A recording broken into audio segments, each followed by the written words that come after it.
In the early to mid-1900s, both families, the Rudds and the Duncans, had sawmills, crop plantations, and dairy farms that employed many new families arriving to the area, creating a thriving livelihood which helped to establish the strong foundations on which Mudgeeraba prides itself today. Joan and Jack recall their childhood while growing up in Mudgeeraba. My grandfather, Gough Rudd from Mudgeeraba, so that's the tie-up with Mudgeeraba. He was the chairman of the Nerang Shire for about 30 years, and he was instrumental in getting Burleigh into the Nerang Shire, because the coastal shire wanted to have all the coast, and he said, no, you can't have it. We want Burleigh into the Nerang Shire so we can go down there and have a bit of beach for us. From Mudgeeraba you could travel about 6 miles through Reedy Creek and you got down to West Burleigh and then you went to Burleigh. And you get out on the beach there and they could go down there for a picnic. Even when we were young, one family I think lived between Mudgeeraba and West Burleigh at Reedy Creek. For the early settlers, life was extremely tough. They endured many hardships that today are taken for granted. Joan shares with us one of these touching stories that have been passed down through the generations in her family.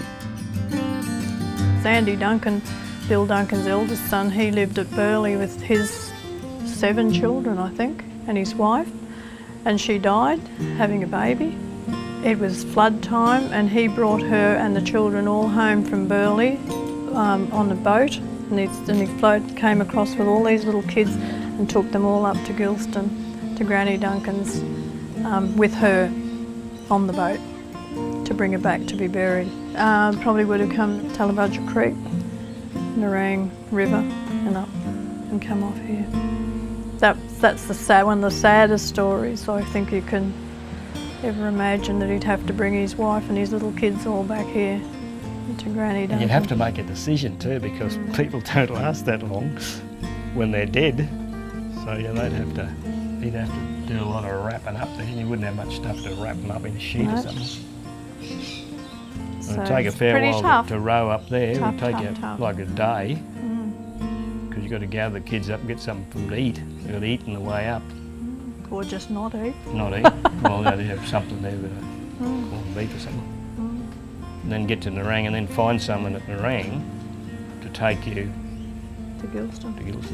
And someone has to dig the hole, the grave. So, you know, that's a fair bit of hard digging over there in Nerang with a pick and shovel.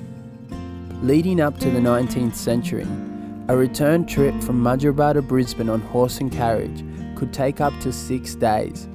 This forced small towns like Mudgeeraba to become self-sufficient. Jack explains. Little industries spring up because you need something. You couldn't get anything from McDonald's or the hardware shop because there wasn't any. If you wanted an axe, you would have to get the thing sent down from Brisbane by some horse or a dray or something, depending on how good the road was and how early in the piece it was.